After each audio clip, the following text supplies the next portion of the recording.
गुरुर्ब्रह्मा गुरुर्विष्णुः गुरुर्देवो महेश्वरः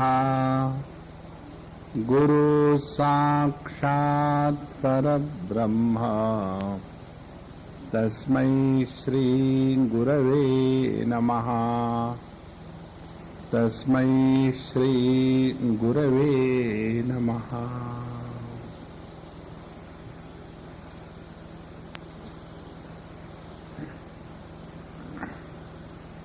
केजी स्कूल में या प्राइमरी स्कूल में विद्यार्थियों की संख्या होती है करोड़ों में। उसके बाद मिडिल स्कूल आती है। मिडिल स्कूल में संख्या करोड़ों में से 1 करोड़ हो जाती है और फिर हाई स्कूल में आते हैं। हाई स्कूल में विद्यार्थियों की संख्या 1 करोड़ से लाखों में हो जाती है और फिर कॉलेज में आते हैं। कॉलेज में संख्या लाखों से 2-4 लाख तक घट जाती है और फिर पोस्ट ग्रेजुएट में आते हैं। तो पोस्ट ग्रेजुएट में 2-4 लाखों से हट करके 1-आध लाख बच जाती है और उसके बाद फिर जब हम डॉक्टरेट के लेवल तक आ जाते हैं तो संख्या लाखों से हट करके हजारों तक आ जाती है और उसमें भी माना जाना साइंटिस्ट होना ये करोड़ों में 1 होता है। माने जितनी सूक्ष्मता की स्थिति होगी उतनी भीड़ भाड़ कम होगी, कहने का तात्पर्य है। देखो, हम लोग जो विचार कर रहे हैं यहां, वो विचार हमेशा के जैसा का नहीं है।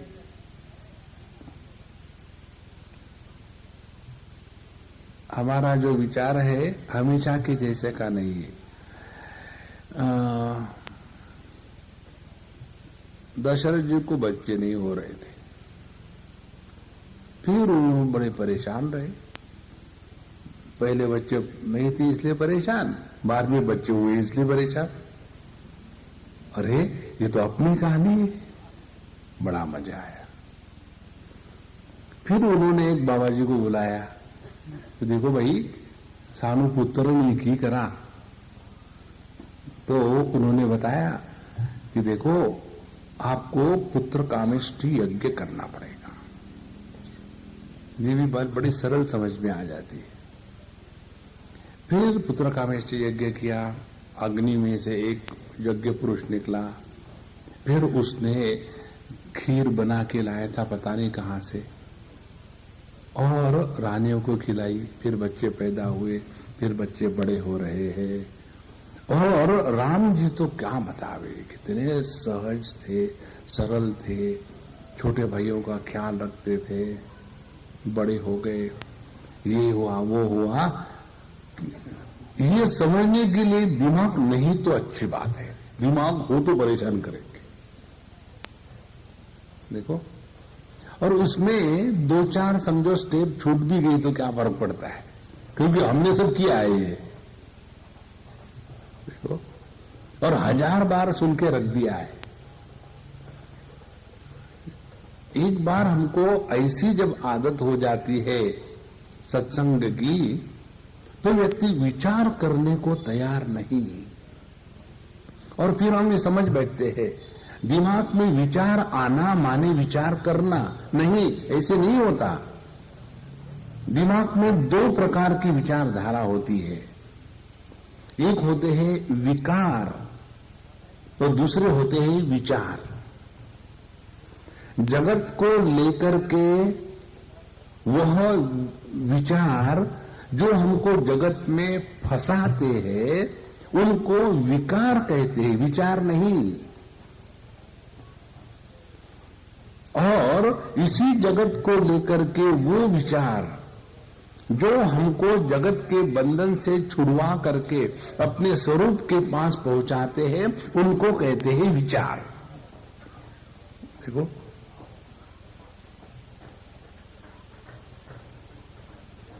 ये वहां जो आदमी बैठा है ना, उसको बोलना यहां से निकल के होशंगाबाद पहुंच जाए। ये पानी वाला वहां से हटके होशंगाबाद चला जा।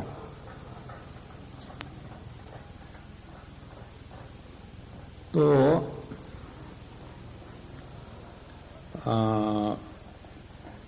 जब हम विचार करते हैं तो क्या वो विचार है या विकार है? स्वामी जी हमारे बच्चे ऐसे हैं, स्वामी जी हमारी पत्नी ऐसी है, हमारे सास ऐसी है, आप कुछ हाथ लगाओ और जादू कर दो। ये सब मानसिक विकार है, विकृतियां हैं।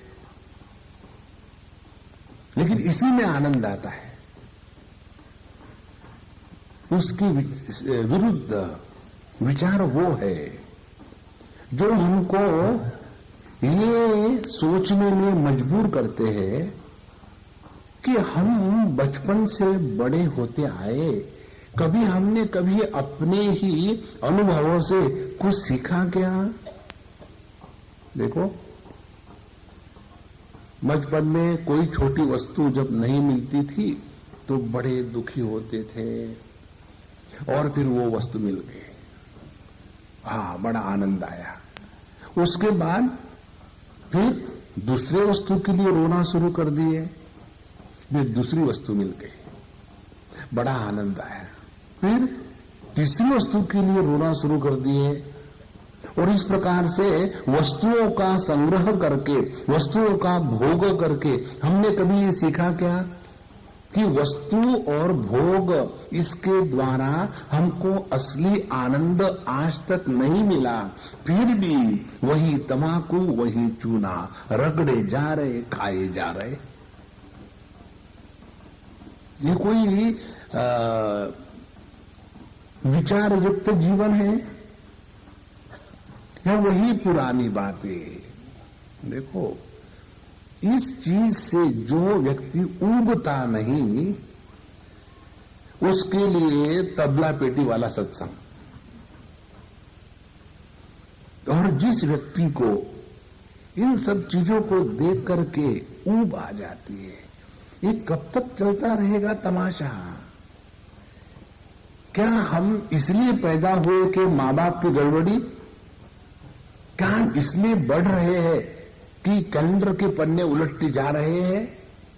क्या एक दिन हमको इसलिए मरना है कि फॉर्मेलिटी पूरी करनी है? आखिर में अपने जीवन का लक्ष्य क्या है? What are we seeking in life? जब ये प्रश्न हमको परेशान करने लग जाते हैं, तब ये जगत की चीजें आपको कभी आकर्षित नहीं करेगी। देखो, और यही बात बताने के लिए कल शायद हमने आपको बताया था कि जो कहानियां आती है भागवत में, रामायण में, ये कहानियां क्या बताती है? यही बताती है। जैसे ऋषभदेव जी महाराज, उन्होंने एक नहीं, दो नहीं, 20,000 साल राज्य किया। उसके बाद अपना राज्य अपने बड़े पुत्र को सौंप दिया, भरत जी को, और उसके पश्चात स्वयं जंगल में चले गए और तपस्या और योगाभ्यास शुरू करने लग गए। और उसी में अपने जीवन को, एक बार जंगल में आग लग गई तो मुंह में पत्थर रखते थे, वो कभी बोलना नहीं, किसी भी कारण से नहीं बोलना, और उसी जंगल के आग में उन्होंने अपने आप को संपूर्ण कर लिया। फिर उनके जो पुत्र हुए भरत जी, उन्होंने भी एक नहीं, दो नहीं, 15,000 साल राज्य किया, और उन्होंने भी आखिर में जाकर के अपना राज्य बच्चों को सौंप दिया और फिर जंगल में चले गए तपस्या करने के लिए। देखो, और वहां भी जाकर के जब भरत जी तपस्या कर रहे थे तो उनका मन फिर एक हिरनी के बच्चे में फंस गया। देखो महाराज, ये सब कहानियों का तात्पर्य क्या है? यदि हम कोई बात सुने, समझे और जीवन में उतारे तो हम सत्संग कर रहे हैं, नहीं तो टाइम पास हो रहा है। देखो, तो इतने बड़े बड़े राजा, इतनी सारी भोग संपत्ति उनके पास स्वच्छंदता से उपलब्ध थी, फिर भी जीवन में कृतकृत्यता का अनुभव इस जगत में द्वैत के साम्राज्य में रह करके नहीं आ सकता है। ऐसा जो व्यक्ति अपने जीवन के अनुभूतियों से सीखता है, he only grows wise, others grow old and otherwise. देखो, और ऐसा जिसका विचार का प्रवाह बन गया है, अब उसके लिए हम बोल रहे हैं। तो क्या बोल रहे हैं? तो विषय क्या है समझ लेना। उनको किसने पूछा था पता नहीं, स्वामी जी आप बोलते जा रहे हो पिछले 4 दिनों से, 3 दिनों से, लेकिन विषय क्या है अभी तक समझ में नहीं आया। देखो, विषय कैसा हो? रामायण की कथा हो। आज क्या हुआ? राम का जन्म हुआ, चलो पेड़े खा लिए, टाइम पास हो गया। फिर आज की कथा में क्या हुआ? बस राम जी को विश्वामित्र ले गए और इधर में दशरथ जी रो रहे थे, चलो आज की कथा पूरी हो गई। देखो, objective understanding is easy, subjective inquiry demands subtlety of thinking. इसीलिए हम ये सब इतना विस्तार से इसका इंट्रोडक्शन देने का कारण यही है कि हम किस विषय पर विचार कर रहे हैं ये समझ लो। नहीं तो पूरा रामायण हो गया और उसके बाद अच्छा, फिर राम और सीता जी दोनों में से भाई कौन थी और बहन कौन था? मालूम है, सीता भाई था और राम बहन थी। हाँ, फिर समझ में आ गया। देखो, इसीलिए हम किस पर विचार कर रहे हैं? आपको याद है प्रथम दिन हमने प्रारंभ किया था, एक सर्कल होता है, उसका मध्य बिंदु, और उस मध्य बिंदु पर आधारित संपूर्ण सर्कल होता है, और उस मध्य बिंदु पर आधारित एक नहीं 1000 सर्कल हो गए, फिर भी वह मध्य बिंदु प्रभावित नहीं होता। और ये मध्य बिंदु की बात हमारे मध्य बिंदु में क्यों घुसी? शायद हम मध्य प्रदेश में हैं इसलिए। तो यह जो मैं है, जिसको लेकर के सारी दुनिया नाच रही है, नचा रही है। देखो, जैसे पहले दिन जब ये हो रहा था इधर का, तो हमारे आलोक को फोन आया, ये माइक वाले का, ऐसा करे वैसा करे, नहीं ऐसा मत करो वैसा मत करो, ये करो। तो मैंने कहा आलोक को, रुको भाई, देखो वो आवाज वाला वो जानता है, उसको करने दो जो कर रहा है। तो 2 बातों का ख्याल रखना, इको नहीं आना चाहिए और ईगो नहीं आना चाहिए। यदि इको आएगा तो काम गड़बड़ होगी, और यदि ईगो होगा तो वहां सुपर गड़बड़ी होगी। देखो, ये मैं जिसको लेकर के पूरा जीवन हम जी रहे हैं, ये मैं महाराज है कौन? जब तक इसकी इंक्वायरी नहीं होगी तब तक के हम केवल अंधेरे में भटक रहे हैं और इसी का हम विचार कर रहे हैं। तो जब हम कहते हैं कि स्वामी जी अब हमको इस दुनिया से उठा दो, तो क्या मैं आपको मारने के लिए आया हूं क्या?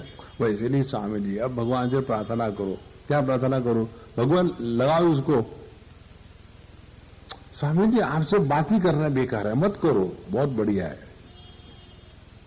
देखो, हम जब कहते हैं कि हम दुखी है, तो मैं दुखी, मैं कौन है इसको तो ढूंढो।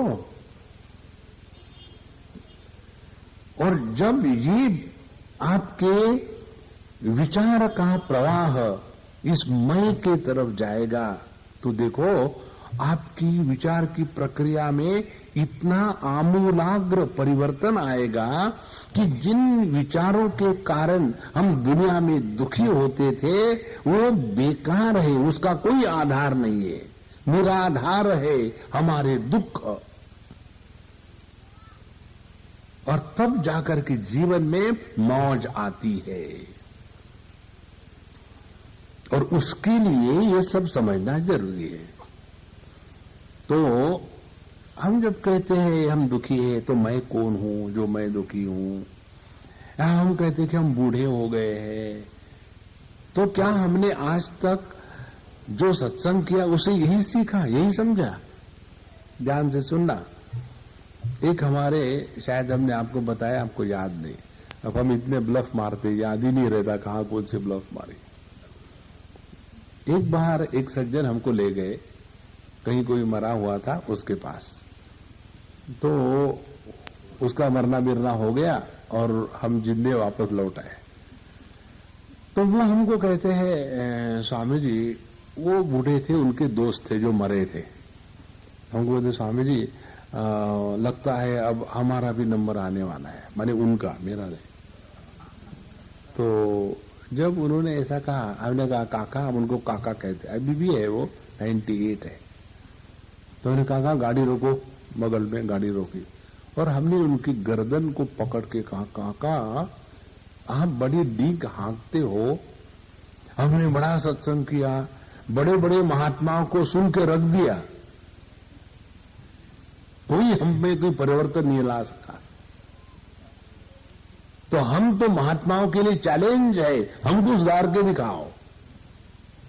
देखो तो बोले क्या हो गया स्वामी जी आपको इतना गुस्सा करने के लिए? हमने कहा पहले गाड़ी रोको फिर बताते हैं, और रोक ली गाड़ी।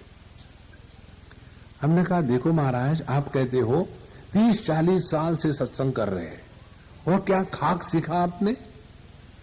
ध्यान से सुनना, यदि आपने सत्संग किया हो सिंसियरली, तो आपके मन में अपने मृत्यु के बारे में एक भी संकल्प या विचार नहीं आ सकता। यदि आपके मन में अपने मृत्यु के बारे में संकल्प, विचार या डर आता है, तो आज तक सत्संग के नाम पर आपने टाइम बर्बाद किया है। इसको कहते हैं विचार। कैसे? जब मैं अपने को देह मानता हूं, तो फिर देह के जो गुण धर्म है वो मेरे होंगे, इसमें कर क्या सकते हो आप? देखो, ये सीधी सीधी सहज सहज बात है। यदि हम अपने को देह मानते हैं, तो देह पैदा हुआ, हम पैदा हुए, देह बढ़ रहा, हम बढ़ रहे, देह में बीमारी, हमको बीमारी हो गई, देह बूढ़ा हो गया, हम बूढ़े हो गए, देह मरेगा तो हम मरेंगे, तो ये स्वाभाविक है। तत्र कहां परिदेवना, द्वितीय अध्याय के विचार हम आपको सुना रहे। अर्जुन का यही चक्कर था, वो इतने लोगों को मारूंगा, तो मारो, रोने की क्या बात है? तो यदि हम अपने को देह स्वीकार करेंगे, तो देह का गुण धर्म है जन्मना, बढ़ना, बूढ़ा होना, मरना, उसको स्वीकार करना पड़ेगा, आपको कोई चॉइस नहीं। इसीलिए रोने का कोई चक्कर नहीं। पहली बात, यदि हम अपने आप को देह में रहने वाले जीव के रूप में स्वीकार करते हैं कि मैं पापी हूं, मैं पुण्यात्मा हूं, पापो हम पाप कर्मा हम, तो यदि हम अपने को पापी पुण्यात्मा मानते हैं, तो फिर पहले जन्म में जो पाप पुण्य किए, इसलिए ये जन्म आया। इस जन्म में जो पाप पुण्य कर रहे, उसका हिसाब चुकाने के लिए अगला जन्म होगा। माने आप मरे कब? देखो, और यदि आपने अपने को सच्चिदानंद परब्रह्म एक ओंकार के रूप में स्वीकार किया है, तो मरने का सवाल ही नहीं आता। देखो, आपके जीवन की जो मूल समस्या है मरने की, वही गायब हो जाएगी। और इस मैं को यदि ठीक समझ लो, तो मैं को देह समझो तो मरने के लिए तैयार हो जाओ। मैं को जीव समझो तो एक देह से दूसरे देह में जाने के लिए तैयार हो जाओ। और मैं को परमात्मा के रूप में स्वीकार करो तो मौज में रहो। अब चॉइस इज यूअर्स। जैसे आप वो फॉर्म भरते हैं ना, उसमें बॉक्स होते हैं, टिक द राइट बॉक्स, और आपने बॉक्स में टिक कर दिया मैं देह हूं, नेवर माइंड, दुखी हो जिंदगी भर, इज नो चॉइस। इसलिए ये अत्यंत आवश्यक बात है कि इस मैं का निर्णय हमको लेना है। कौन है ये मैं? तो हम इस मैं को समझने के लिए हमारे शास्त्रों में 3 प्रकार से विचार आते हैं, उस पर हम आज विचार करेंगे। ये मैं है कौन? और तीनों ही कल्पनाएं हैं। सत्य इन कल्पनाओं के परे है।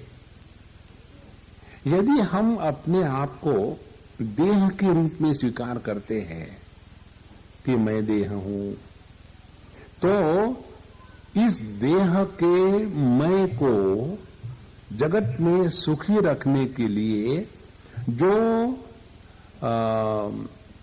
विधि निषेध शास्त्रों ने बताए हैं, धर्म का उपदेश उनके लिए अत्यंत आवश्यक है। तो जब तक हम अपने आप को देह के रूप में स्वीकार करते हैं, तब तक के धर्म का जीवन जीना चाहिए। बड़ों का आदर करो, छोटे के ऊपर में गुस्सा मत करो, छोटों को माफ कर दो। आदर मांगने से नहीं मिलता, आदर कमाना पड़ता है। जो आदर मांगते हैं वो आदर के लायक नहीं होते। देखो, बड़ों को समझ चाहिए कि छोटों को समझ चाहिए। तो इस प्रकार से समझदारी के साथ सबको साथ में लेकर के चले, तब तो हमने अपने को देह मान करके अपने जीवन का भला किया है। देखो, जो स्वयं को देह मान के चलते हैं उस समझ को कहते हैं शूद्र बुद्धि। 4 प्रकार की बुद्धियां हमारे शास्त्रों में दी है। शूद्र बुद्धि, वैश्य बुद्धि, क्षत्रिय बुद्धि और ब्राह्मण बुद्धि। शूद्र बुद्धि वो है जो अपने को देह मान करके चल रहा है, वो शूद्र बुद्धि है। और हमेशा एक ही बात, देखो आजकल के बच्चे बड़ों का आदर नहीं करते। अब बड़ों में है क्या आदर करने के लिए? देखो, एक बार हम कहीं गए थे किसी के यहां, बाबूजी बड़े और उनके 8-10 लड़के, उतनी ही बहुएं और उससे 3 गुना बच्चे, बिल्कुल बड़ी की बड़ी फैमिली। और मुझे उनके बारे में इंट्रोडक्शन करा दिया कि स्वामी जी ये हमारे सीताराम बाबूजी है, और इस घर का प्रत्येक व्यक्ति इनकी हर बात मानता है, इनको बहुत आदर देते हैं। ऐसा जब उन्होंने कहा तो हमने कहा अब इसमें आप मुझे क्या कहना चाहते हैं? ये बड़े हैं कि इनके घर के सभी लोग बड़े हैं कि जो इनको आदर देते हैं? बताओ, देखो समझ लो इसको। बोले स्वामी जी ये तो हमने कभी सोचा ही नहीं। तो हमने कहा हमने मालूम है क्या समझा कि इस घर के सभी बच्चे बड़े अच्छे हैं, क्योंकि जो आदर देता है वो श्रेष्ठ होता है, जो आदर लेता है उसमें कुछ नहीं होता।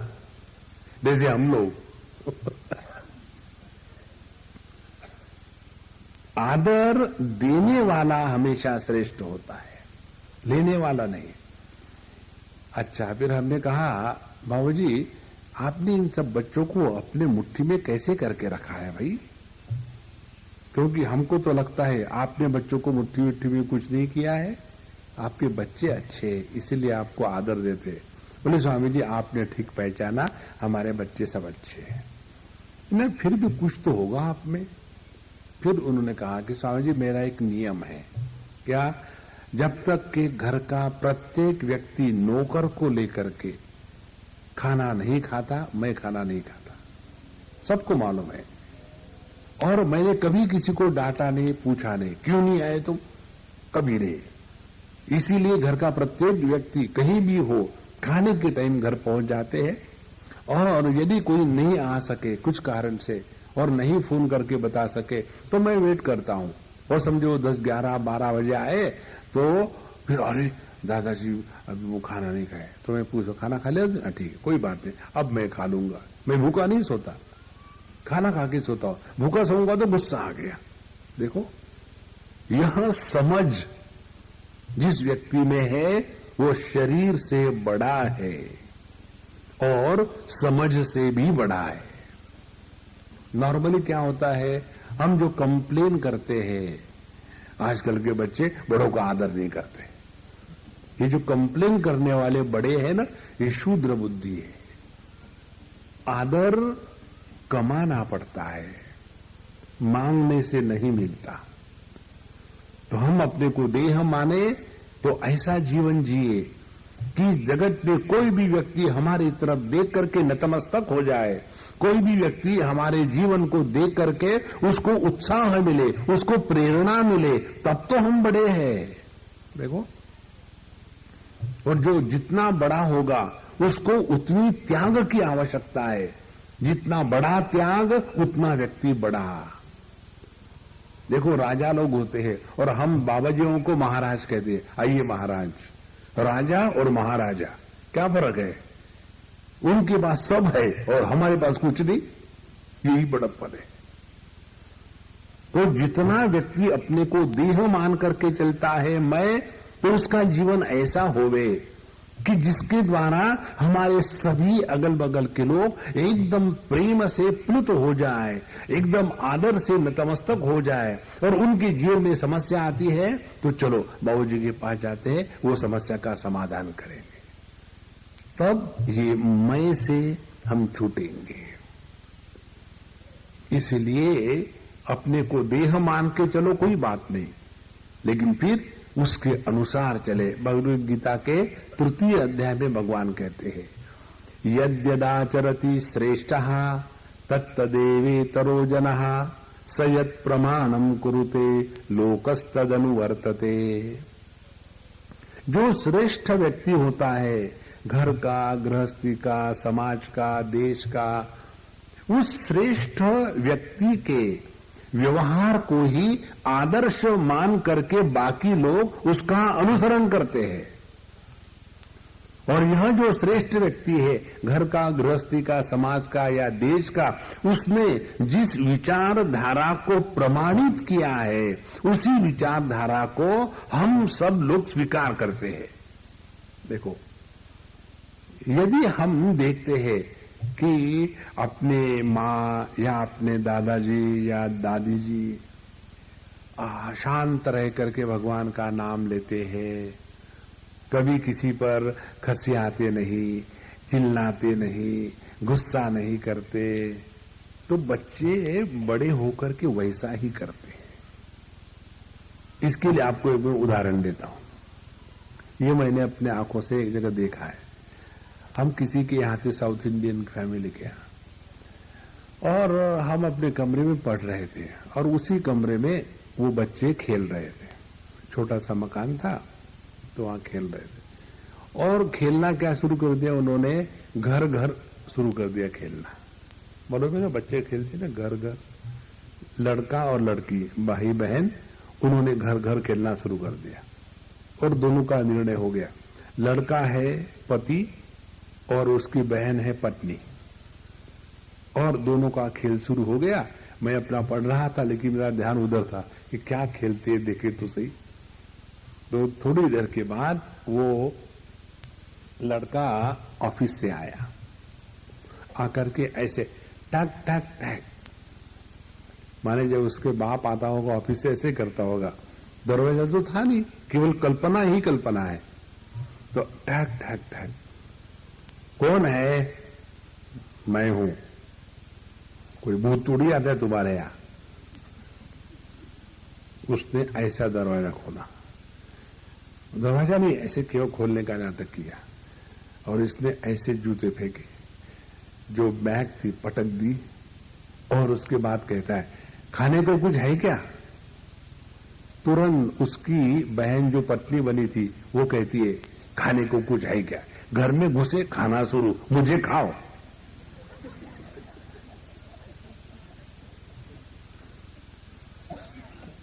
अब ये जो बच्चे घर घर खेलते हैं ना, उसकी जो डायलॉग है, वो डायलॉग लिखने वाला कोई स्क्रिप्ट राइटर नहीं होता, वो रोज जो घर में होता है ना, वो उनको याद हो जाता है। देखो, तो जैसा हमारा व्यवहार, उसी के अनुसार दूसरे लोग हमसे कुछ लेते हैं जान अनजाने में। इसीलिए हम अपने मैं को देह के रूप में स्वीकार करते हैं। तो इस जगत में ऐसा रहे कि प्रत्येक व्यक्ति को अपने से प्रेरणा मिले। और ये मत समझ लेना हम तो छोटे हैं, इस जगत में कोई छोटा नहीं। हर एक व्यक्ति की तरफ देखने वाला कोई ना कोई जरूर होता है। हम कहेंगे भले किसी को छोटा है। एक बार हम कहीं जा रहे थे, कार में बैठे थे, रुक गई हमारी गाड़ी, ट्रैफिक लाइट था, और बगल में एक ऑटो रिक्शा का खड़ा हुआ था, और उस ऑटो रिक्शा में बैठ करके एक छोटा सा बच्चा ऐसी कल्पना कर रहा था, चल रहा था। हमने कहा भाई तू कहाँ जा रहा? मैं घाटकों पर जा रहा हूं। तो मैंने कहा कि तुमको बड़ा होके क्या होना है? बोले पहले तो मैं साइकिल रिक्शा चलाऊंगा, फिर मैं ऑटो रिक्शा लूंगा, और फिर मैं एक टैक्सी लूंगा। क्यों? बोले मेरे पिताजी जैसे हैं ना, वैसा मुझे होना है। ध्यान से सुनना, हमारे लिए रिक्शा वाला, टैक्सी वाला एक तुच्छ व्यक्तित्व है, उसके बच्चे के लिए वो एक श्रेष्ठ व्यक्तित्व है। इस जगत में हम प्रत्येक में कोई ना कोई ऐसी बात है, कोई ना कोई हमारी तरफ देख रहा है। तो यदि हम अपने मैं को देह के रूप में स्वीकार करते हैं तो कोई बात नहीं, लेकिन ऐसा जियो कि हमारा जो जीवन है दूसरे के लिए प्रेरणा बन जावे, तब तो हमने मैं को ठीक से किया है। देखो, लेकिन इसी में तसल्ली मत मानना, इसके आगे भी जाना है। एक बार एक बच्चे को परीक्षा हो गई KG 1 की, और फिर उसको कहा बेटा अब तुमको KG 2 में जाना है, कांग्रेचुलेशन। बोले मैं नहीं जाना चाहता KG 2 में। क्यों? मुझे ये मिस बड़ी अच्छी लगती है। अरे तुमको कोई अच्छा लगे बुरा लगे, आगे बढ़ना है जीवन में। ऐसे थोड़ी है कि मुझे ये मिस अच्छी लगती है तो मैं 10 साल इसी में बैठा रहूंगा। You have to leave and go ahead. इसी प्रकार से शरीर के स्तर पर रह करके सबके साथ प्रेम का व्यवहार करो, सबको माफ कर दो, हम बड़े हैं, छोटों को माफ करना चाहिए, ये सब बातें ठीक है, लेकिन यही सब कुछ नहीं है। देखो, आदमी इसी में फंस जाता है, और इसीलिए यहां से निकलने के लिए दूसरा सिद्धांत हमारे शास्त्रों में बताते हैं। कौन सा सिद्धांत? मैं देह हूं, इससे हटने की बात आती है जब हम अपने जीवन के अनुभूतियों का विश्लेषण करना शुरू करते हैं। कैसा? हम सभी के सभी अपने जीवन के दुखों के लिए दूसरों को हमेशा एक्सपर्ट है, सब जानते हैं। अब इसमें सुधार लाना चाहिए। तो कैसे सुधार लाएंगे हम? हमारे जीवन में आज जो कुछ अच्छे बुरे चीजें मिल रही है, उसका कारण हमने ही पिछले जन्म में कुछ अच्छा बुरा किया होगा। तो क्या होगा? हम दूसरों को बदनाम करना बंद कर देंगे। जिस व्यक्ति ने अपने दुख का कारण दूसरों को कहना बंद कर दिया, उसने आध्यात्मिक क्षेत्र में बहुत बड़ी छलांग मारी है। और उसके बाद उसका नतीजा प्रभाव क्या होगा? उसका प्रभाव ये होगा कि हम अब ये जीवन में ऐसा जिए ताकि हमारा अगला जन्म, अगला जीवन सुंदर बने। देखो, पूरे आपके जीवन में एकदम बदल आ जाएगा, क्योंकि अब आपका ध्यान पब्लिक पर नहीं है, आपका ध्यान है अपने शुद्धिकरण पर। हमको अपने अगले जन्म को सुधारना है, या हमेशा के लिए थोड़ी रहना है, जाना ही है। देखो, और जो व्यक्ति जाने के लिए तैयार है, उत्सुक है, उसके जीवन में मौत का डर नहीं होता। वो तो तैयार बैठा है। जब मौत आती है तो डांट देगा, हे व्हाई आर यू लेट। तब जाकर के मनुष्य ने जीवन जिया है। ये तो हमेशा डरे डरे रोए रोए लग रहे। देखो, ये जीवन का आनंद है। तो ये कब होगा? जब हमने इस चीज को स्वीकार किया है कि हम इस देह में रहने वाले देही जीव देह से भिन्न है। और जब अपना काम हो जाएगा, जैसे हमारा यहाँ का काम हो जाएगा, हम 14 तारीख को रात को अपने कलकत्ता में से बंबई रवाना, सिनेमा खत्म। इसी प्रकार से हमको जब तक इस देह में रह करके जो कुछ करवाना करना है, वो होने के बाद जैसे कपड़े उतार के फेंक देते हैं, वैसे हम इस देह को फेंक करके निकल गए। देखो, एक बार एक जगह में, मेडिकल कॉलेज में एक बुढ़ाऊ डिपार्टमेंट का उद्घाटन करना था। अंग्रेजी में इसका बड़ा नाम है जेरियाट्रिक्स डिपार्टमेंट। हम उसको हिंदी में बताते हैं बुढ़ाऊ डिपार्टमेंट। जैसे पेडियाट्रिक्स होता है ना बच्चों का, वैसे जेरियाट्रिक्स बुढ़ाऊ का होता है। तो ये बुढ़ाऊ के डिपार्टमेंट का उद्घाटन करने के लिए हमको बुलाया, क्योंकि हम बूढ़े, हमको बुलाया, मैचिंग होना चाहिए, बुलाया। और वहां बुलाने के बाद मुझे मालूम नहीं था जेरियाट्रिक किसको कहते हैं। तो मैं वहां, हम लोग तो ऐसे नहीं कि ज्ञानी का नाटक करते होते टन टन पाल। हम वहां जाके बैठे बड़े सीरियसली होकर के, और फिर 3 घंटे तक बड़े बड़े प्रोफेसर डॉक्टर लोग आकर के स्लाइड शो कर रहे हैं, दिखा रहे हैं। उसमें मैंने पकड़ लिया है जेरियाट्रिक्स माने बुढ़ाऊ डिपार्टमेंट, पकड़ लिया, इनफ। और फिर वो हमको कहते हैं कि स्वामी जी अब आप इसका उद्घाटन करिए और कुछ आशीर्वाद दीजिए। कोयम्बतूर की बात है, वहां बहुत बड़ा मेडिकल कॉलेज है, वहां हम गए थे। तो हमने कहा कि पहले तो मैं आप लोगों को डांटूंगा, फिर देखेंगे आशीर्वाद देना कि नहीं। और हमने कहा कि देखो, आज के तारीख में पूरे विश्व में मालूम है क्या समस्या है? विश्व की समस्या ये है कि पॉपुलेशन बड़ी ग्रोथ हो रही। इसलिए क्या करे, बच्चे पैदा करना बंद कर दो। इससे बढ़कर के मूर्खता और क्राइम कोई नहीं है। ध्यान से सुनना, हमारी जो पॉपुलेशन बढ़ रही है ना, इसका कारण बच्चे ज्यादा नहीं पैदा हो रहे हैं। इसका कारण ये है हम बूढ़ों लोग मर नहीं रहे, ये कारण है। देखो, आप जाकर देखो पाश्चिमात्य देशों में, ऑस्ट्रेलिया में, न्यूजीलैंड में, हर जगह में यही समस्या है। समस्या क्या है? टैक्स पे करने वाले हो गए हैं कम, और वो वेलफेयर स्टेट होने के कारण गवर्नमेंट को प्रत्येक व्यक्ति को जिंदगी भर जब तक जिंदा है तब तक के पेंशन के पैसे देने पड़ते।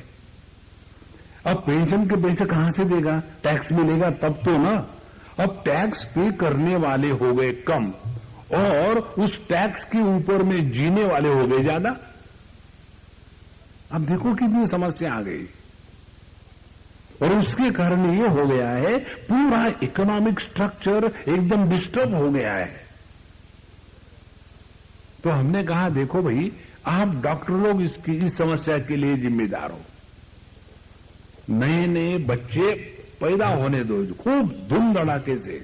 ऐसे मत करना कि हम दो हमारा आधा आधा, यूजलेस।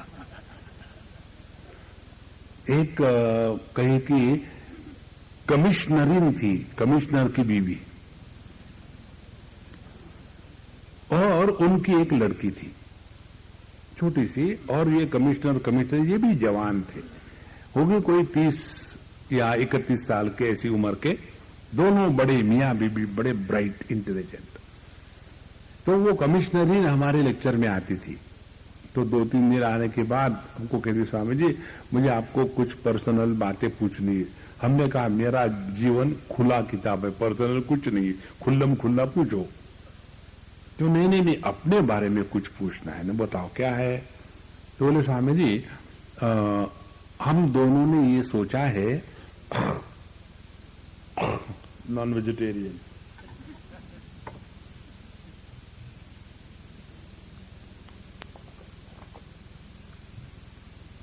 स्वाहा इदन्न मम, इसीलिए नॉन वेजिटेरियन होती तो झंझट नहीं होती। अच्छा, तो हमने उनको कहा देखो ये तुम जो चाहती हो कि किसी बच्चे को गोद में ले, मुझे एक प्रश्न पूछना है तुमसे। तुम दोनों और बच्चे पैदा करने के लिए नालायक हो गए क्या हो कि लायक हो? ले नहीं साहब जी, दोनों नॉर्मल है। हमने कहा फिर और बच्चे पैदा करो ना, किराए पे लेने की क्या जरूरत है? और दूसरी बात, कौन से बच्चा लोगे? यतीम खाने से मालूम नहीं जिसके मां बाप कौन है। और आप चाहते हो कि मिर्ची का बीज बोवे और उसको आम के फल लगे? ये कौन सी आपकी समाज सेवा है? हमने कहा देखो आप दोनों इंटेलिजेंट हो और आज के जमाने में वैसे ही इंटेलिजेंट लोगों की कमी है, और ये इंटेलिजेंट लोग यदि बच्चे पैदा करना बंद कर देंगे तो और कमी हो जाएगी। तो डेमोक्रेसी तो वैसी है। Do you know what is democracy? Democracy is the rule of majority and majority is always of fools. Therefore in democracy the fools rule the wise. That is the truth. इसीलिए democracy को सुधारना है तो किसी अहरे गहरे नत्थु खैरे को vote देने का अधिकार नहीं देना चाहिए। वोटर का भी एक क्वालिफिकेशन हो और जिसको चुनते हैं उनका भी क्वालिफिकेशन हो, तब जाकर के डेमोक्रेसी चलती है। यहां तो भेड़ बकरे इकट्ठे कर दिए और उनके हमारी मांगे पूरी करो, ये डेमोक्रेसी है? ये डेमोक्रेसी का कार्टून है। देखो, हर चीज के लिए क्वालिफिकेशन चाहिए, वोट देने के लिए क्वालिफिकेशन नहीं चाहिए। समझ हो, जानना चाहिए। तो हमने उनको कहा कि देखो अम्मा, तुम ये चक्कर में मत पड़ना। भगवान ने तुम दोनों को अच्छा स्वास्थ्य दिया है, पैसे दिए हैं। तुम यदि मेरी बात मानना चाहती हो तो 6 बच्चे पैदा करना और 6 बच्चे पैदा करके उनको बड़ा बना करके इसी के द्वारा देश का भला होगा। तो ये आप लोगों के मन में जगह भ्रांति हो ना कि बच्चे पैदा नहीं होने चाहिए, निकाल डालो, खूब बच्चे पैदा करो, nothing is going to be wrong. और फिर हमने वहां उस कॉलेज के उद्घाटन भाषण में बताया, हमने कहा देखो आप लोग जो है ना हमारे सभी बूढ़े लोगों को बर्बाद कर रहे हो। क्या कहते हो? और जी के करेंगे क्या? देखो, बुढ़ापे में जाकर के ध्यान से सुनना, you should be ready to leave this world, be ready ever. इस जगत को छोड़ने के लिए तैयार हो जाओ। कैसी तैयारी? जैसे हम जाते हैं कहीं हिल स्टेशन में, हिल स्टेशन में जाने की तैयारी होती है ना कि अब यहां इस महीने में जाना है और वहां का बुकिंग हो गया, रेलवे का बुकिंग हो गया है, सब सामान विमान आ गया है। तो जैसे जैसे एक एक दिन नजदीक आता है, अब 2 महीने बचे हैं, अब 1 महीना बचा है, अब 15 दिन बचे हैं, तो जैसे जैसे दिन नजदीक आता है हॉलिडे को जाने के लिए, वैसे ही जैसे जैसे अपना इस देह का त्याग करके निकल जाने का दिन नजदीक आएगा, प्रसन्न हो, चलो, I am going to discard this wretched old diseased body and obtain a beautiful fresh environment. उसकी तरफ ध्यान दो ना, ये हमारे शास्त्र बताते हैं। देखो, हमने कहा इसीलिए आपका ये जेरियाट्रिक्स डिपार्टमेंट है ना, इन सब डॉक्टरों को पहले मेरा लेक्चर सुनवाओ। जीवन में ये विचार बहुत महत्व का है कि हम देह में रहने वाले देही है। तो यदि मैं देही हूं, देह में रहने वाला, तो इसको छोड़ के जाना ही है। अब विचार ये करो कि इसको छोड़ के जाते समय क्या रोते रोते जाना है या हंसते हंसते जाना है? और हंसते जाना है तो अभी से प्रैक्टिस करो हंसने की। नहीं तो हमेशा आपने रोते रोते पता नहीं स्वामी जी मुझे लगता है मेरा ही नंबर आने वाला है। नहीं, क्यों? आप जिंदे कहां हो? जो व्यक्ति अपने मृत्यु का बोझा लेकर के चलता है वो तो मुर्दा है। देखो, जीता वो है कि जिसने मृत्यु को जीत लिया है, वो जीता है। तुम इस मैं को समझो जिसको लेकर के पूरा अपना जीवन चल रहा है। कौन है ये मैं? तो यदि हमने इस मैं को जीव के रूप में स्वीकार किया है तो ऐसे स्वीकृति की जीवन प्रणाली कैसी होगी? ऐसी होगी कि जैसे हम यहां आए पिपरिया में, मैं 4-6 दिन का सवाल है, मैं यहां से निकल गए दूसरे स्थान पर गए, वहां 4-6 दिन का सवाल है, वहां से निकल के तीसरे स्थान पर गए, और ऐसा करते करते एक समय ऐसा आया जैसे प्रभु की इच्छा, जहां हरिओम बोल दिया, हरिओम बोल दिया, गायब इस दुनिया से। हमको एक बार एक न्यूज़पेपर के ये होते ना इंटरव्यू लेने वाले, उसने इंटरव्यू लिया, स्वामी जी आप ये जब जगत छोड़ के जाओगे तो इस जगत पर आपके फुटप्रिंट्स कैसे छोड़ना चाहते हो? तो मैंने कहा मेरे पहले तू मरेगी। एक औरत थी मेरा इंटरव्यू लेने वाली, बोले मैं नहीं मरने वाला, मरेगी तू। बोले स्वामी जी आपको गुस्सा आ गया। गुस्सा क्यों आ गया? मैंने तो तुमको प्रेडिक्ट कर दिया है, अब देख लेना मैं जिंदा होगी नहीं। हमने कहा देखो, तुम जो कहती हो कि footprints, how are you going to leave footprints on this world? Footprints उसके होते हैं जो कीचड़ में चलते हैं। हमने कहा हम तो विहंगम मार्ग से जाने वाले हैं, आकाश में उड़ने वाले पक्षी के चिन्ह पैरों के या पंखों के कहीं नहीं होते। जो चाहते हैं कि हमारे मरने के बाद हमारा नाम रहे, वो ईंट पत्थरों में गड़े हुए हैं। देखो, भगवान रामकृष्ण ना तो अयोध्या में है ना तो द्वारका में है।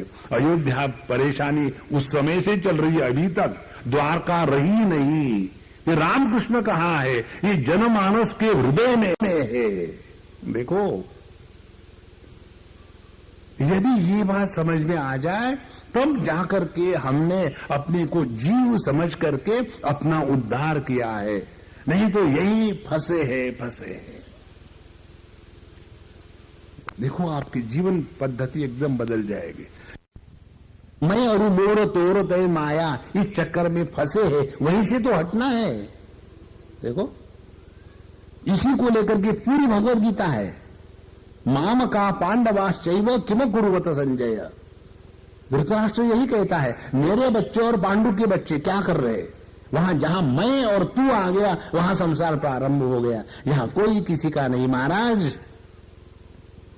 इस दुनिया में जैसे हम स्कूल में जाते हैं सीखने पढ़ने के लिए, हम सबको भगवान ने इसलिए भेजा है, उद्धरेदात्मनात्मानम नात्मानम अवसादयेत्।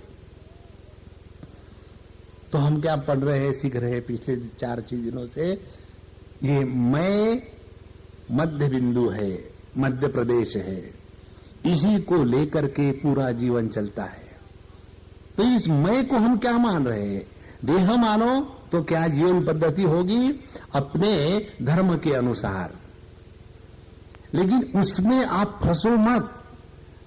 आप हमेशा क्लास 2 क्लास 3 में नहीं रह सकते, आगे जाना पड़ता है। तो देहात्मा भाव से निकल करके फिर जीव के भाव पर आ गए, और फिर वहां होगा पाप पुण्य, ये जन्म, पिछला जन्म, अगला जन्म। इसका प्रभाव क्या होगा? इसका प्रभाव ये होगा कि जैसे हम देह में रहने वाले जीव है, देही है, उसी प्रकार से प्रत्येक व्यक्ति देह में रहने वाला देही है, जीव है। और इसीलिए जैसे ट्रेन के कंपार्टमेंट में हम लोग आते हैं, इकट्ठे बैठते हैं थोड़े समय के लिए और फिर चले जाते हैं। इसी प्रकार से ये देह में हम सब लोग आके बैठे हैं, काम खत्म हो गया, निकल गए। कौन सी सत्य है इसमें? देखिए, उसी को समझ बैठे, यही सब कुछ है। देखो महाराज, इस जगत में बच्चों को लेकर के दशरथ जी महाराज यदि सुखी नहीं हो सके तो आप और हम सुखी होंगे? भगवान के बाप को भगवान ने परेशान किया। एक हमारे मित्र है, वो कन्हैयालाल के बड़े दोस्त, वो भी हमारे इसीलिए हमसे प्रेम करते। तो स्वामी जी, आपका हमारा नाता जुड़ गया। हमने कहा हमने किसी से कोई नाता नहीं रखा। बोले आप मत रखो, हम रखो, हमको कोई फर्क नहीं। बोले क्यों मालूम है? बताओ। बोले आप कन्हैयालाल के भगत हो, हम भी उन्हीं के भगत है। हमने कहा ठीक है, बहुत बढ़िया, कॉमन अपना इष्ट देवता है। और फिर वो उन्होंने एक जगह एक आश्रम बनाया है, राम जानकी धाम। तो हमको वहां ले गए उद्घाटन करने। स्वामी जी आपके हाथ से करना है। हम वहां गए, राम जानकी धाम आश्रम सब कुछ किया है और हम गए वहां। और जाने के बाद अब आपके मन में क्या कल्पना होगी उस आश्रम की, कि वहां भगवान रामचंद्र जी, सीता जी, इसका मंदिर होगा, हनुमान जी वहां खड़े होंगे और लक्ष्मण जी और कुछ न ऐसा कुछ तो कुछ होगा। हमारे दिमाग में भी यही था।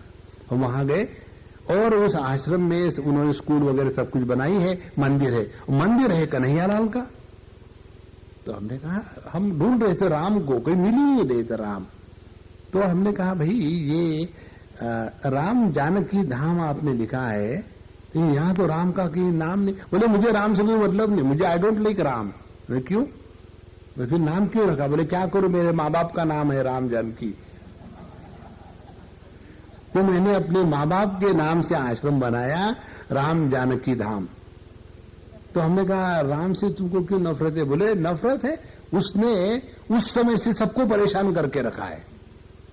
पहले अपने बाप को परेशान किया, मां को परेशान किया और सबको परेशान करता रहा, आखिर में सीता को परेशान किया। उसके विरुद्ध हमारे कन्हैयालाल किसको परेशान नहीं किया, मस्त रहे।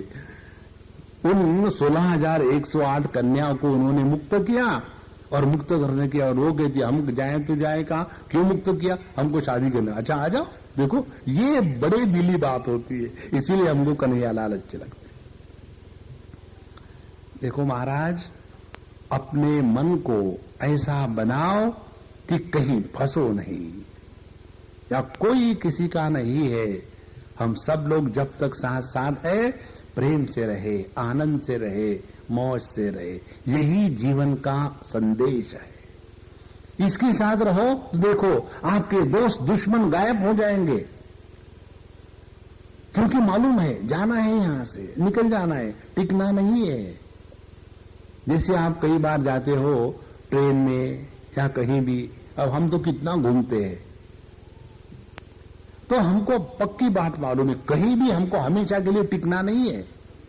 जैसे आपकी पिपरिया में आए, यहां की दिन की इतनी ठंडी ठंडी लू है कि खड़ा खड़ा आदमी एकदम पागल हो जाए। अब हमको मालूम है अब 2 दिन का सवाल है और क्या है, जाना ही है यहां से।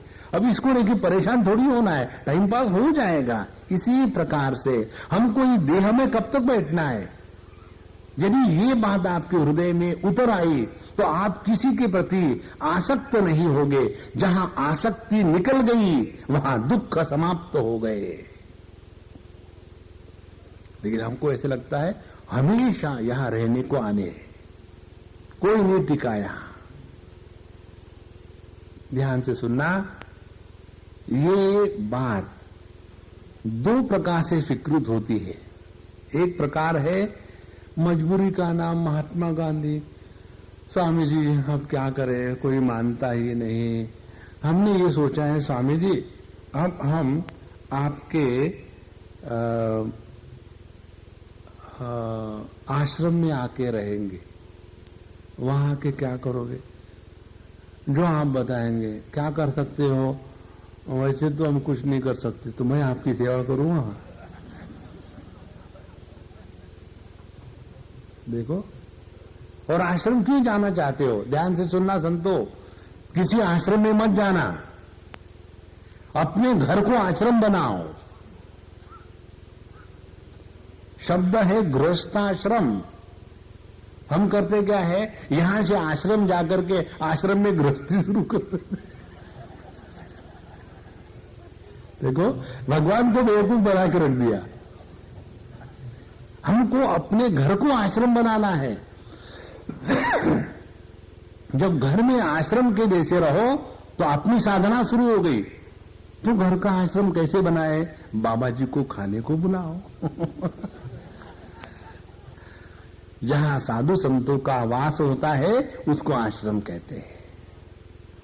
नित्य निरंतर भगवान का नाम स्मरण, कथा, भगवत चर्चा ये चलता रहे, इसी को तो आश्रम कहते हैं। और अभी आश्रम में जाके देखो, वहां भी आपको ग्रेडेशन मिलता है।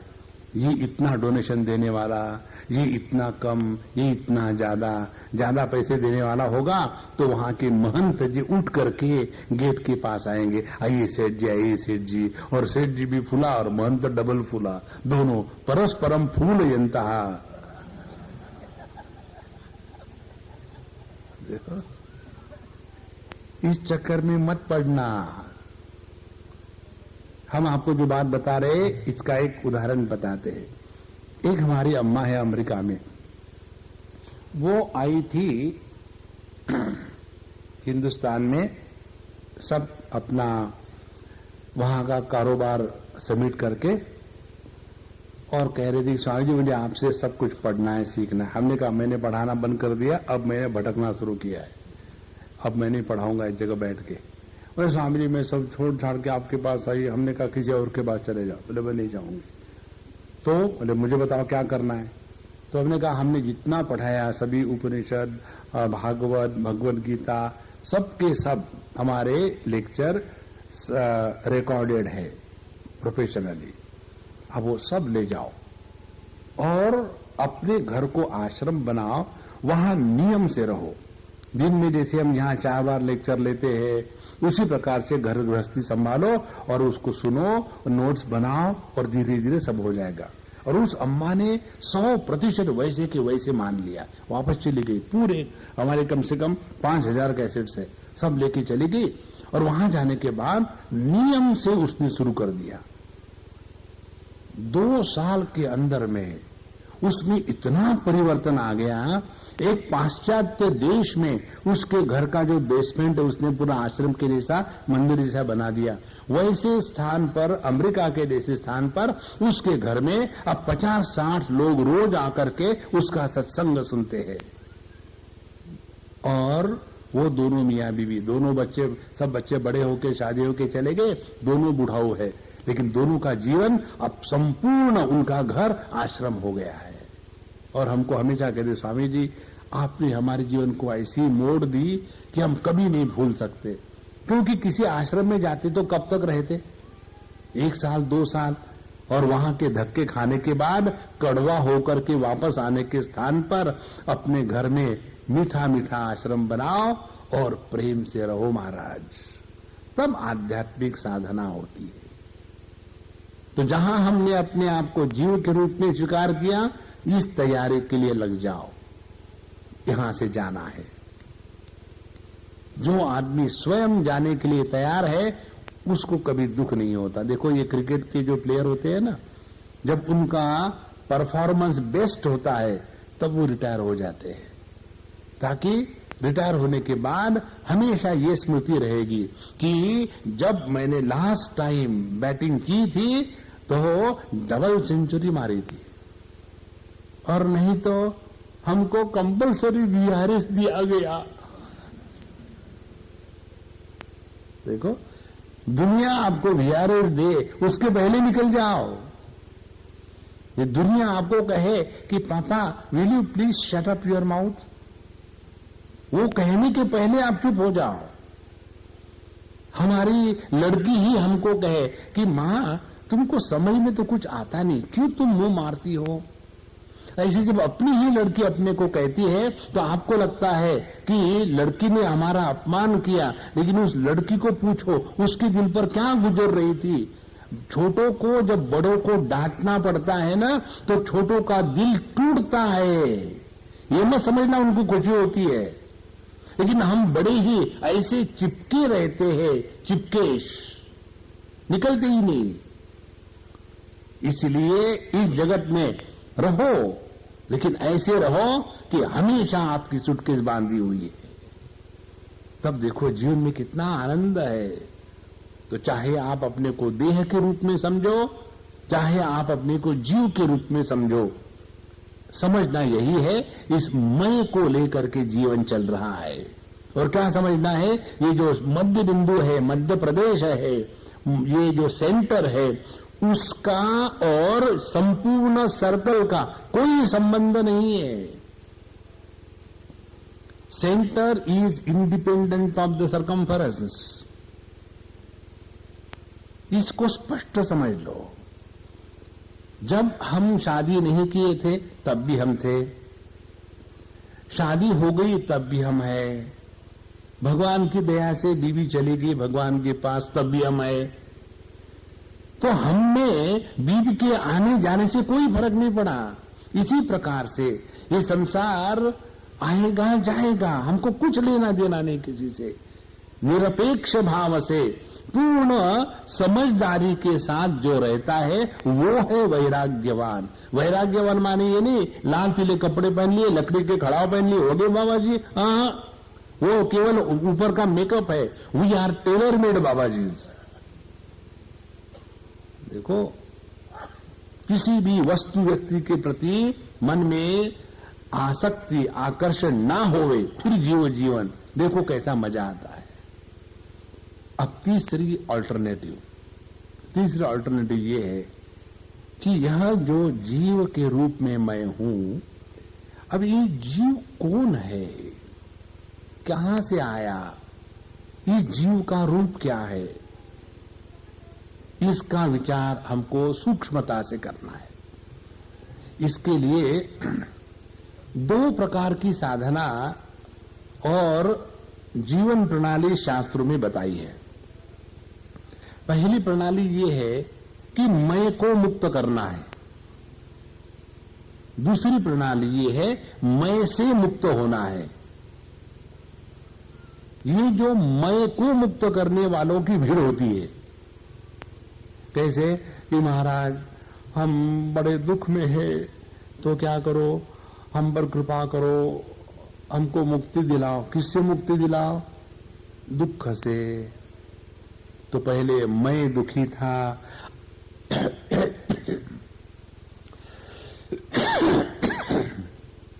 अब भगवान की दया से, महात्मा जी की कृपा से, अब तुम भी जाओगे क्या अंदर?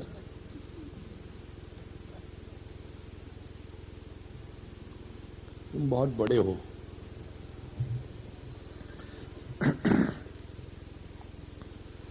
तो पहले मैं दुखी था, अब मैं सुखी हूं। पहले मैं रोगी था, अब मैं स्वास्थ्य युक्त हूं। पहले मैं गरीब था, अब मैं अमीर हूं। अरे महाराज, समस्या गरीबी की, रोग की, दुख की नहीं है, समस्या है मैं की। और इस मैं का बलि हमको चढ़ाना है। देखो, तो ये मैं कौन है, इस पर अभी चिंतन करेंगे और कल इस चिंतन के साथ समापन करेंगे। तो ये जो मैं कह के हम चलते हैं, एक बार एक सज्जन ने एक महात्मा से पूछा, महात्मा जी ये जो भगवान जो है निर्गुण निराकार है, ये तो बात समझ में आती है, तो उसने ये दुनिया क्यों बनाई सगुण साकार? तो महात्मा ने कहा भगवान को छोड़ो, तुम कौन हो, जीव हो? बोले हाँ मैं जीव हूं। जीव का क्या आकार होता है? देखो,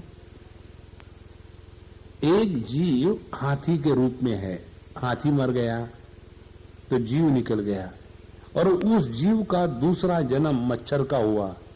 तो इतना बड़ा हाथी ब्रांड जीव मच्छर में कैसे घुसा? करो विचार। देखो, आपको हम बहुत सूक्ष्मता की ओर ले जा रहे हैं। ये जीव जीव जिसको हम कहते हैं, क्या ये वास्तविकता है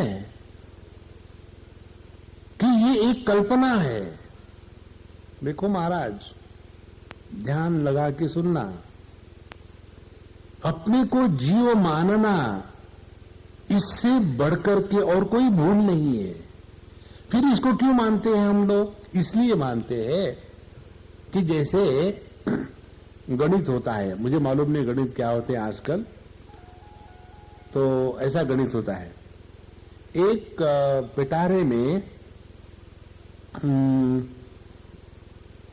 5 किलो आम है और उसका रेट है 5 रुपए पर किलो। दूसरे पिटारे में 10 किलो आम है, उसका रेट है 7.5 रुपए पर किलो। तीसरा पिटारा है, उसमें 25 किलो आम है और उसका रेट है 12.5 रुपए किलो। ये तीनों के तीनों पिटारे और आम यदि मिला दिए जाए तो उनकी एवरेज प्राइस या कितना होगी, तो हम क्या कहेंगे? सपोज द एवरेज कॉस्ट और द प्राइस और द रेट इज X पर किलोग्राम, ऐसे करेंगे ना? तो माने X क्या है? Unknown quantity. जो अननोन है उसको X कहते हैं, इसीलिए X prime minister, unknown prime minister, X minister, unknown minister, क्योंकि इनमें था क्या कि याद रखे। तो यहां जो X है, यही हमारे जीव की स्थिति है। मैं देह हूं। फिर विचार किया, मैं यदि देह हूं तो देह का जन्म हुआ, देह बढ़ा, देह बूढ़ा हुआ, देह मरा, लेकिन मुझे ना तो अपने जन्म का अनुभव है, ना तो अपने बढ़ने का अनुभव है, ना तो अपने बूढ़े होने का अनुभव है। ये तो दूसरे लोग जब कहते हैं दादाजी टाइम क्या हुआ, तब लगता है कि अरे मैं बूढ़ा हो गया क्या। देखो, एक बार हम गए थे बंबई में इस्कॉन के यहां, कहीं शादी थी किसी की, तो स्टेज पर शादी चल रही थी, हम सामने कुर्सी पर बैठे थे और हमारे साथ में एक बुढ़ाऊ बैठे थे।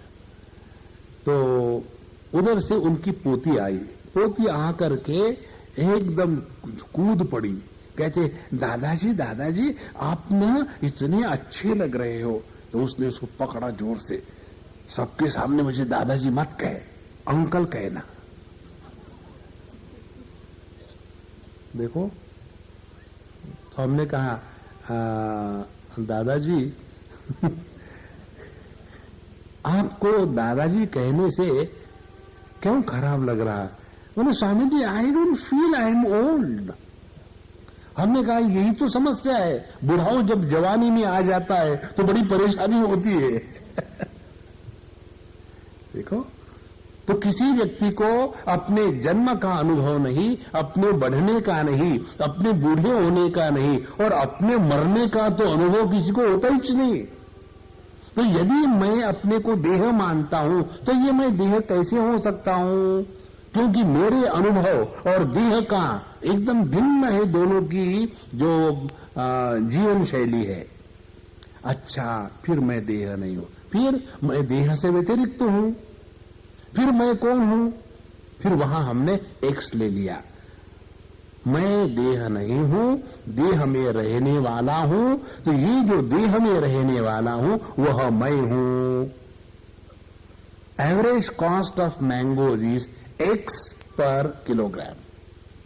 देखो, ये जो आम की 4 पिटारियां थी, उसमें जितने भिन्न भिन्न आम, भिन्न भिन्न दाम थे, अब उसकी एवरेज कीमत होगी X रुपीस पर किलोग्राम। इसी प्रकार से मैं देह नहीं हूं, फिर मैं कौन हूं? मैं जीव हूं। अब ये जीव क्या है? देखो, अब जीव का अनुसंधान करो। तो हमने जीव को मान लिया है। जीव किसको कहते हैं? कौन है? क्या जीव का कभी उद्धार हो सकता है? जीव कभी पैदा हुआ है? ममैवांशो जीवलोके जीवभूत सनातनः मनश्चेष्टानि इंद्रियाणि प्रकृति स्थानि कर्षति। इस जीव को लेकर के दो विचारधाराएं शास्त्रों में बनी है।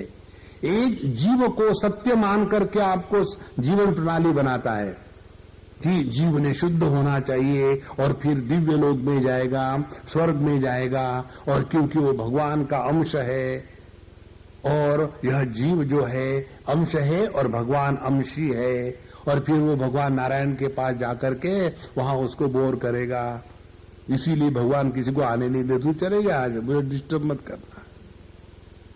तो हमने अपने को जीव मान के रखा है। अब अगली स्टेप ये आती है, ये जीव जो हमने अपने को मान के रखा है ये है कौन, फाइंड आउट। और जहां आपने इस जीव की इंक्वायरी की तो पता चलेगा, हे जीव नाम की कोई वस्तु हो तब ना, तब तो उसका उद्धार होगा। देखो, पाप पुण्य किसके लिए है, जो करने वाला उसके लिए।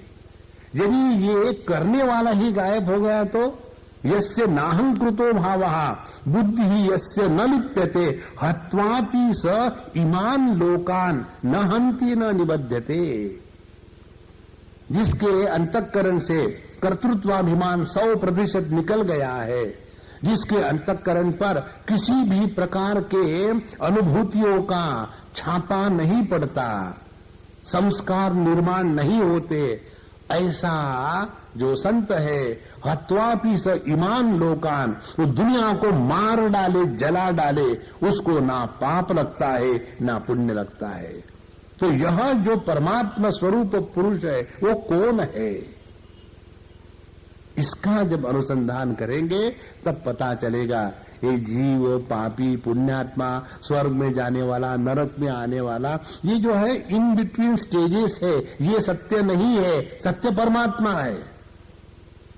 और उस परमात्मा को आपने पहचान लिया तो आपको समझ में आएगा कि यह जो मध्य बिंदु है इस संपूर्ण जगत का, ये मध्य बिंदु केवल एक है। देखो, और उस एक को पहचानो तो पता चलेगा उस एक के सिवा दूसरा कुछ नहीं। और जब तक के दूसरा रहेगा तब तक के डर डर के रहना पड़ेगा। जब तक के दूसरा रहेगा तब तक के कोई ना कोई इच्छा होगी मन में। इसलिए ये जो जीव है इसका डिसेक्शन हम कल करेंगे, और वो डिसेक्शन होने के बाद आपको अपनी असलियत दे करके हम यहां से गायब हो जाएंगे। तो अपने आप को पहचानो, और वो पहचानने के बाद उसके बाद इस दुनिया में शेर के जैसे रहो। केवल नाम शेर रखने से होता नहीं, शेर खान डर डर के जी रहे, वैसे मत करो। और यही जीवन का लक्ष्य है। ये जिसको प्राप्त हो गया उसके लिए सब कुछ मिल गया। जिसको ये नहीं प्राप्त हुआ, चाहे वो कुछ भी करे, बड़ा बड़ा नाम हो, दान हो, धर्म हो, और बड़े बड़े हॉस्पिटल बनवाए और अनेक प्रकार के आश्रम तैयार करे और लोगों का भला करने के लिए गर्मी में ठंडा पानी पिलाए, इससे कुछ लेना देना नहीं। यदि अपने आप को नहीं पहचाना तो सब बेकार, और अपने आप को पहचाना तो सब मस्ती ही मस्ती है। क्या, कैसा, क्यों, कब, कहां, ये सब का सब हम कल देखेंगे। और कल के प्रवचन के साथ ही हम लोग इस श्रृंखला को विराम देंगे। तब तक के लिए हमें आज्ञा दीजिए। ओम पूर्णमदः पूर्णमिदम् पूर्णात् पूर्णमुदच्यते पूर्णस्य पूर्णमादाय पूर्णमेवावशिष्यते। ओम शांति शांति शांति। हरि ओम। श्री गुरुभ्यो नमः। हरि ओम।